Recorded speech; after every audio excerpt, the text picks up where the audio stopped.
I can't feel my left leg, Hi everyone, Alistair Davies here. Welcome back to my YouTube channel. Thank you for tuning in.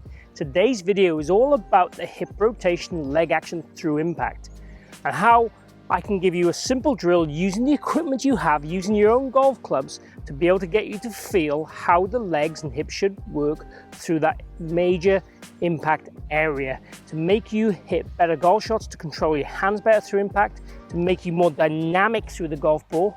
It'll also help reduce early extension as well. So really all about the pelvis, the feet, the hips, the legs, the knees, and how they should move through the golf ball with one simple kind of exercise that you can do at home, or you can do even on the golf course, but you can do on the range also to improve your golf and lower your scores.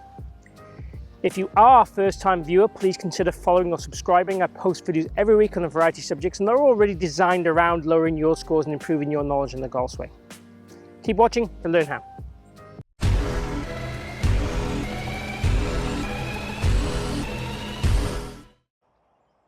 So what I'm talking about today really is how we can avoid getting over lateral on the downswing with our legs, therefore struggling to rotate. So the more we slide, the harder it is to rotate our pelvis through the golf ball. So really how we can avoid over lateral and how we can provide the right kind of rotation to help deliver a hand path on the circle to reduce how much this club has to work in the case of flipping really.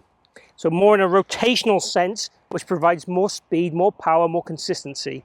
So how we can do that really with one exercise drill that you can use your own golf equipment, and you can do it anywhere really. You could do it in the house if you wanted to, if you have enough room to make little swings.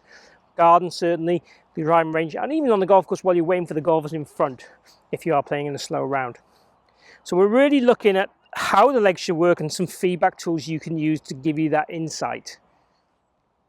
So if you take your wedge as a secondary club, and if you stand on it with your trail heel, like slow, but point it in the direction towards your lead leg like that, okay?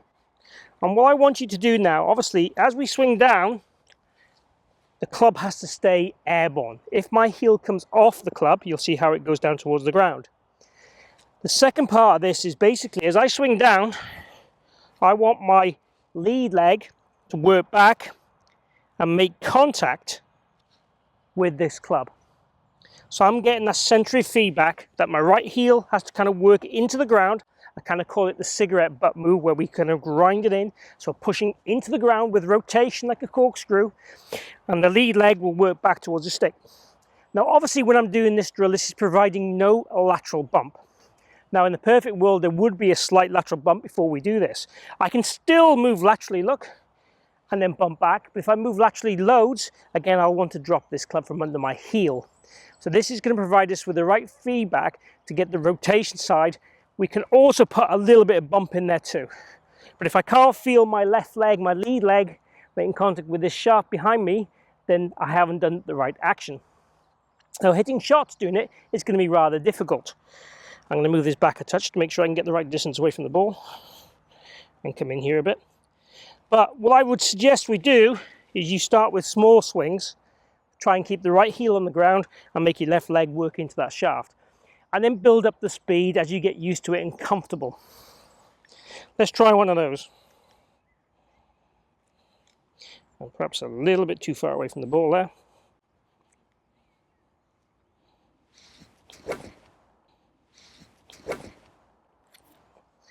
Okay. So managed to get myself back onto that shaft. It felt a little bit on my back foot and probably was a little bit too much on my back foot from the ideal positions. But again, if I have too much lateral move, this drill will start to eliminate that. And again, building up the speed and power so it becomes more natural, and the position might not be as good. We're not here really about training you to have the best positional golf swing in the world. What I want to do is give you useful tools and insights that can help improve your golf. I know ideally the position's improved on the journey, but we're more about influencing your current moves and making them slightly better, making you more functional and correct as we work along. So we have a constant improvement and progress rather than I had a golf lesson, my golf went massively downhill. We don't want that. I don't want that. So guys, ladies, please post any comments and questions down below. Join the conversation. Let me know what kind of videos you want to see me produce in the future. If you have enjoyed today's video and found it useful, please click like and please share the video. Really appreciate if you can do that. Lastly, if you haven't subscribed or followed me, please hit my logo down the bottom corner, join me in my journey, and let's lower your scores and improve your knowledge. Lastly, thank you for tuning in, thank you for watching, and I hope to see you again here soon.